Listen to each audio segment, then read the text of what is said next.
Hi praise lord, ఎలా ఉన్నారు? బైబిల్లో కీర్తనల 11 అధ్యాయంలో పునాదులు పాడైపోతే నీతిమంతులు ఏమి చేయగలడు అని మాట ఉంది. ఈరోజు ఏంటి ఆ ఫౌండేషన్స్? చాలామంది తప్పుగా తీసుకుంటున్నారు. విశ్వాసము, నిరీక్షణ, ప్రేమ, పరిశుద్ధత ఇవన్నీ కూడా పునాదులని. ఇవి పునాదులు కాదు. క్రైస్తవ జీవితాన్ని క్రమబద్ధతలో నడిపించడానికి దేవుడు మనకిచ్చిన ఆయుధాలు. మరి పునాదులు ఏంటి? పునాదులు అంటే discipline life, time management, your life style, your character, ఇవన్నీ కూడా బేసిక్ ఫౌండేషన్స్.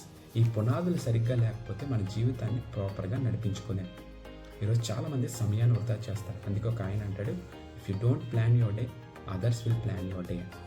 ఎఫెసీయులకు రాసిన పత్రిక 5వ అధ్యాయం 15-16 వచనాలు అంటాడు, దినములు చెడ్డవి కనుక సమయాన్ని పోనీక సద్వినియోగం చేసుకోవాలి. ఈరోజు చాలామంది ఊరికనే టైం వేస్ట్ చేస్తూ ఉంటారు. మళ్ళీ ఆ టైం మీ జీవితంలో తిరిగి రాదు. కొంతమందికి డిసిప్లైన్ లైఫ్ ఉండదు. కానీ దేవుడు ఏమంటున్నాడు తెలుసా? దేవుడు క్రమానికే దేవుడు, కానీ అక్రమానికి దేవుడు కాదు.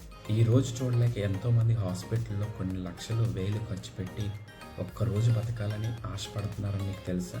దేవుడు మనకి ఇచ్చిన జీవితాన్ని వృధా చేయకుండా థ్యాంక్ యూ జీసస్ అని చెప్తూ ఎవ్రీ డేని దేవుడితో ప్రారంభించగలిగితే ఆ డే ఎంత ఫ్రూట్ఫుల్గా ఉంటుంది.